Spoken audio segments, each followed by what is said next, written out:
Dharmasthala ಬುರ್ಡೆ gang ವಿಚಾರದಲ್ಲಿ ಇದ್ದಕ್ಕಿದ್ದ ಹಾಗೆ ಪ್ರಕಾಶ್ ರೈ ಅವರ ಹೆಸರು ಬಂದಿರೋದು ಯಾಕಾಗಿ? ಪ್ರಕಾಶ್ ರೈ ಅವರು ಮಾಸ್ಕ್ ಮ್ಯಾನ್ ಚಿನ್ನಪ್ಪನ ಜೊತೆ ಮಾತಾಡಿದ್ರ?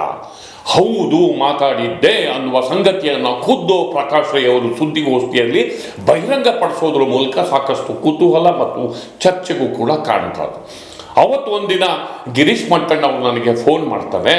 ಇಲ್ಲಿ ಮಾಸ್ಕ್ ಮ್ಯಾನ್ ಆಗಿನ್ನೂ ಮಾಸ್ಕ್ ಮ್ಯಾನ್ ಆಗಿರಲಿಲ್ಲ, ಚಿನ್ನಪ್ಪ ಕೆಲವು ವಿಚಾರ ಮಾತಾಡಬೇಕು ಅಂತಾರೆ.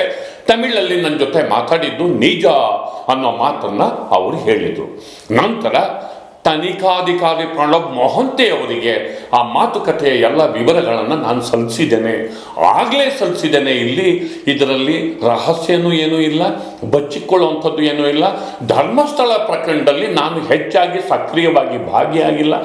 ಒಟ್ಟು ಅನ್ಯಾಯ ಆಗಬಾರ್ದು ಹೆಣ್ಣು ಮಕ್ಕಳಿಗೆ ಅನ್ನೋದಷ್ಟೇ ನನ್ನ ನಿಲುವಾಗಿತ್ತು ಅಂತ ಅವರು ವಿವರಿಸಿ ಹೇಳಿದರು. ಹಾಗಾದರೆ ಪ್ರಕಾಶ್ ರೈ ಈ ಘಟನೆ ಬಗ್ಗೆ ಏನು ಹೇಳ್ತಾರೆ ಅವ್ರ ಬಾಯಲ್ಲೇ ಹೇಳೋಣ ಬನ್ನಿ. ಆದರೆ ಇವ್ರನ್ನ ಮಂಡ್ಯದವರು ಅಂತ ಇದ್ರಲ್ಲ ಬಿಂಬಿಸಿದ್ರು, ತಮಿಳಿನ ಬರ ಕೇಳಿಸ್ಕೊಂಡು ಏನಪ್ಪ ಅಂದೆ. ನಾವು ಉಂಗಳೇ ಪಾಕನು ನನ್ನ ಯಾಕಪ್ಪ ನೋಡ್ಬೇಕು, ಏನು ಗೊತ್ತು ನಿನಗೆ? ಹಾಗಾದ್ರೆ SIT ಫಾರ್ಮ್ ಮಾಡಿದ್ದಾರೆ, ಹೋಗು. ಸರ್ ಧೈರ್ಯ ಇಲ್ಲ ನನಗೆ.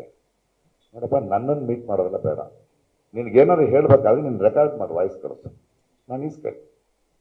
ಇಮಿಡಿಯೇಟಾಗಿ ರೆಕಾರ್ಡೆಡ್ ವಾಯ್ಸ್ನಲ್ಲಿ ಏನೇನೋ ಬಡಬಡಿಸ್ದ. ನಾನು ನನ್ನ ಲಾಯರ್ಗೆ ಫೋನ್ ಮಾಡಿದೆ. ನೋಡಿ, ಇಡೀ ದೇಶದಲ್ಲಿ ಮಾಧ್ಯಮಕ್ಕೆ ಯಾರಿಗೂ ಏನೂ ಗೊತ್ತಿಲ್ಲ, ನನಗೆ ನೇರವಾಗಿ ಫೋನ್ ಬಂದಿದೆ, ನಾವೇನು ಮಾಡಬೇಕೀಗ? ಇಮ್ಮಿಡಿಯೇಟ್ ಆಗಿ ನಾನು ಆ ದಿನವೇ ಇವ್ರಿಗೆ ಫೋನ್ ಮಾಡಿದೆ, ನಮ್ಮ ಮೊಹಂತಿ ಅವ್ರಿಗೆ.